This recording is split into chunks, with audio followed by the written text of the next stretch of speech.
Welcome back. You might remember a couple of videos ago, I played against the Tomas bot, and I gave some highlights from those games. In between other games and other things going on in my life, I moved on to the Maria bot, which is also rated 1200, a little bit higher than my rapid rating, with the idea that I would try to win 8 games in a row or 9 out of 10. And in this case, I had to go 9 out of 10 because the Maria bot proved a little tougher than the Tomas bot, and I lost a game right in the middle.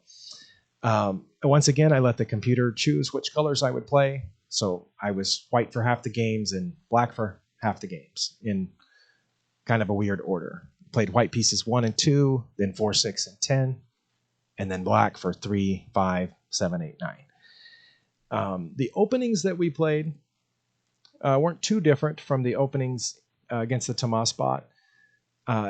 As black, I've been trying to play the Dutch against d4, and I tend to play the Scandinavian against e4 just because it's simpler, and we'll see an example of that here in a second.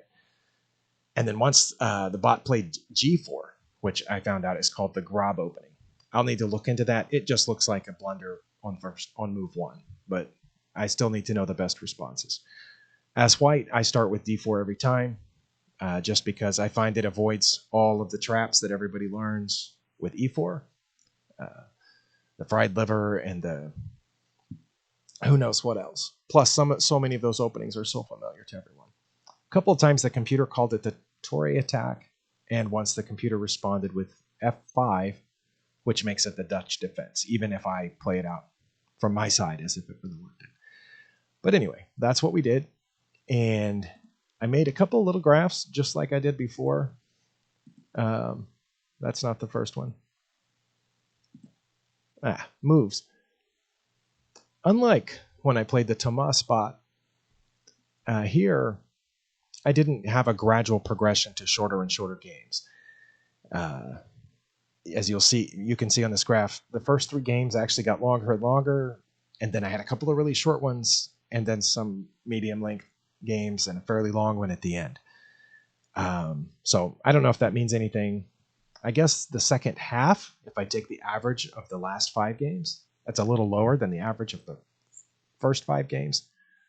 I don't know. But overall, my average was like 47.5 moves per game, which was significantly shorter than my average against Tomas. Those over 8 games, I averaged, I think, 67.5 moves. So I was able to finish these more quickly, I guess is the point of that. And I did make a blunders chart. This was far better for both of us than when I played the Tomas bot. Against Tomas, I averaged 1 blunder per game, and here I averaged half a blunder per game. These little signposts are like the first signpost over at the left is game 1. I have 0 blunders. Maria has 1. And there were 3 games where we each had 0 blunders, which tells me that the Maria bot, even though it has the exact same rating as Tomas, appears to blunder less. And in my counting of moves, I believe the Maria bot blundered later in the game on average than Tomas. Regardless, we both blundered a lot in that last game, 3 times each, but still less than Tomas. Anyway, this is the game board here, which I will now focus on. I'm only going to show 2 games here, the 2 short ones, because that seems kind. The first game is the one that I had the highest accuracy percentage afterwards. In all these games, I averaged in the 80s, and the Maria bot averaged in the high 70s or low 80s, except for these 2 games that I'm going to show you. And this one, I had a 96% accuracy score. And so the highest of all these 10 games.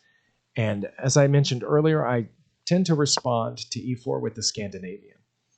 The reason is because the game simplifies pretty quickly.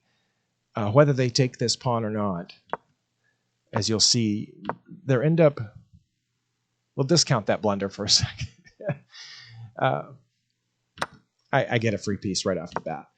But in almost all the time in Scandinavians, there are a lot of early trades especially queen trades, just because that pawn gets out of the way really quickly, the d-pawns, and our queens tend to see each other quickly in Scandinavians. Lots of other pieces get traded off pretty quickly too, which I find makes for shorter, simpler games. As you'll see here, I made the best or close to the best move most of the time.